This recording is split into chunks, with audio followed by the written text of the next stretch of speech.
সময়টা 2050। কোনো এক শীতের সকালে বারান্দার একপাশে বসে চা খাচ্ছিলাম। হঠাৎ ছেলে এসে বলল, বাবা, এই নেইমারটাকে তোমার পুরনো এক ডায়েরিতে পেলাম। আমি বললাম, জানো বাবা, ফুটবল মাঠে এক জাদুকর ছিল যার পায়ের ছোঁয়ায় বল কথা বলতো। ও যখন ড্রিবলিং করতো, প্রতিপক্ষের ডিফেন্ডাররা শুধু তাকিয়ে দেখতো।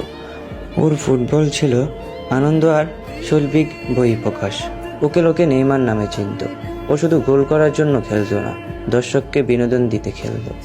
ওর খেলা মানেই স্টেডিয়ামে উৎসব। অনেক চোট আর সমালোচনা পাশ কাটিয়ে ও বারবার মাঠে ফিরেছে। ওর লড়াই করার ক্ষমতা ছিল দেখার মতো।